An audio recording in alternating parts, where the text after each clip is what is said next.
Ildsjæle-kampagnen. Over de kommende år sætter Realdania ekstraordinært fokus på de mange ildsjæle, der dagligt lægger tusindvis af timer i frivilligt arbejde i det byggede miljø. For ildsjæle er det lysten, der driver engagementet, og de er villige til at investere masser af kræfter og hjerteblod i lokalsamfundets tjeneste. Med en kampagne til 30 millioner kroner hjælper Realdania landets ildsjæle med at gøre deres idéer til virkelighed. Kampagnen blev sat i gang i september 2011 med en opfordring til alle landets ildsjæle om at søge støtte til netop deres projekt. Målet er, gennem inspiration, netværk og økonomisk støtte, at hjælpe dem med at skabe livskvalitet i det byggede miljø. Realdania har foreløbig modtaget i alt 500 ansøgninger, og 70 projekter blev udvalgt til at modtage støtte. I udvælgelsen er der lagt vægt på at støtte originale idéer, der bygger på frivillighed og bliver udført til gavn for de lokalmiljøer, de er en del af, for andre borgere og selvfølgelig for ildsjælene selv. Blandt de udvalgte projekter finder vi flere i valgområde 2. Her kommer 4 eksempler.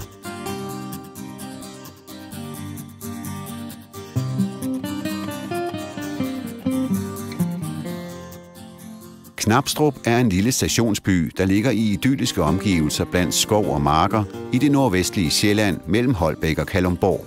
Byen var kendt for sit teglværk, der blev anlagt i 1856 i forbindelse med Knabstrup Herregård.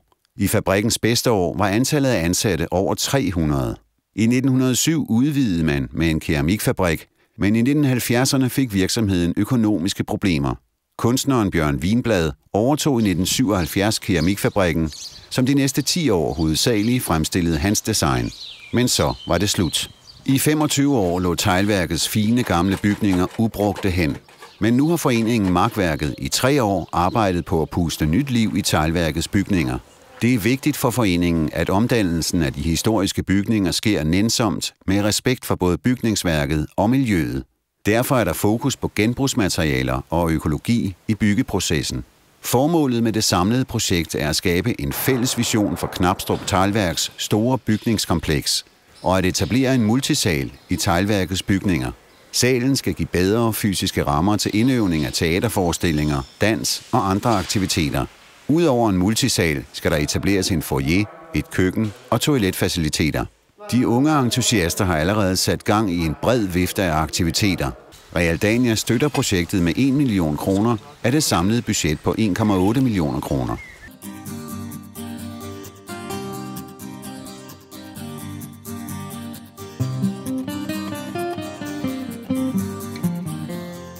Gedser Jernbane og dampskibsforbindelsen mellem Gedser og de nordtyske byer blev indviet i 1886. Og med åbningen af færgeruten til Warnemünde i 1903 med 4 nye færger, kom der rigtig gang i udviklingen i Gedser. Remisen og jernbanenettet var i årtier en central del af en trafikkorridor mellem Danmark og Europa. Og i en lang periode arbejdede folk på skift og i døgndrift i den gamle ringremise. Længe før denne del af landet blev udråbt til udkant, var remisen en del af et større trafikalt knudepunkt, der også omfatter toldbygninger, pakhuse og 2 stationsbygninger, hvoraf den ene blev brugt som kulisse til Korsbæk Station i tv-serien Matador. Siden stod ringremisen tom og ubrugt hen i mange år. Men en gruppe ildsjæle drømmer om at genskabe Gedser ringremise, der i dag trænger alvorligt til en kærlig hånd, så den for fremtiden kan bruges både som besøgssted og som koncert- og foredragssal. Gedser Remise er allerede et levende jernbanemuseum med arbejdende værksteder, og Bevaringsforeningen ønsker at gøre stedet endnu mere indbydende for besøgende. Alle faciliteter skal være åbne, både for lokalbefolkning og turister, så det, der tidligere var en trafikmagnet, i fremtiden kan udvikle sig til en turistmagnet. Realdania støtter projektet med 850.000 kroner. Værsgo.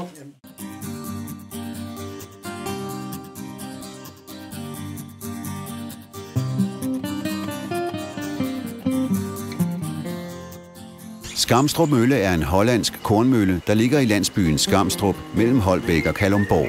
Den malede mel for første gang i 1872. Men efterhånden som landmændene fik egne elektriske kværne, forsvandt grundlaget for den gamle vindmølle. I 1959 malede den for sidste gang, og i mange år stod møllen blot og forfaldt. Men i 1992 tog en arbejdsgruppe under Skamstrup Landsbyforening initiativ til at danne et selvstændigt møllelav for at sætte møllen i stand og dermed redde den for eftertiden. Det arbejdsomme møllelaug fik den genopbygget til en velfungerende aktiv mølle, der i dag bliver anvendt som mølleri. Her renser, maler og sigter medlemmerne mel til forbrug, ligesom man gjorde det i møllens storhedstid. Skamstrup Møllelaug er en forening med ca. 150 betalende medlemmer, og alt arbejde med møllen bliver udført af frivillige, aktive medlemmer. Møllen fungerer dermed som en arbejdende turistattraktion, og ildsjælene arbejder for at opretholde møllens oprindelige funktion og formål, så den fremstår som et levende historisk mindesmærke og et samlingssted for byens borgere. Nu bliver den fysiske adgang til møllen forbedret ved at omlægge belægningen på adgangsvejen. Gennem tiden er den toppede markstensbelægning blevet kørt skæv og hullet, og en omlægning af belægningen vil gøre møllen tilgængelig for flere, end det er tilfældet i dag. Realdania støtter arbejdet med 25.000 kroner.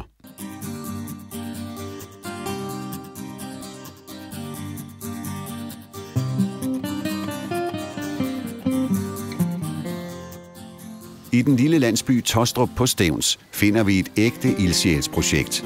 I et fredet stuehus fra 1775 har en familie gennem flere generationer påtaget sig ikke alene at sørge for, at huset blev bevaret i sin oprindelige form, men også at det bliver holdt åbent for offentligheden. Huset er opkaldt efter dets tidligere ejer, Trine, som levede i huset fra slutningen af 1800-tallet til sin død i 1960'erne. Siden da har et ægtepar taget sig af vedligeholdelsen af huset og sørget for at få det fredet. Huset bliver holdt åben for turister og skoleklasser og er velbesøgt. Gennem en autentisk udstilling, hvor man godt må røre, giver det et håndgribeligt billede af, hvordan almuen levede i 1800-tallet. Alt står som dengang, og der er hverken skilte, plancher eller souvenirbutik tilknyttet. Imidlertid var et nyt stråtag, som det fredede hus i den grad trængte til, en stor mundfuld, også økonomisk. Men med et tilskud fra Realdania på 50.000 kroner, er det blevet muligt at sikre Trines hus, så det kan overleve til fremtidige generationer og formidle husets fortællinger for eftertiden.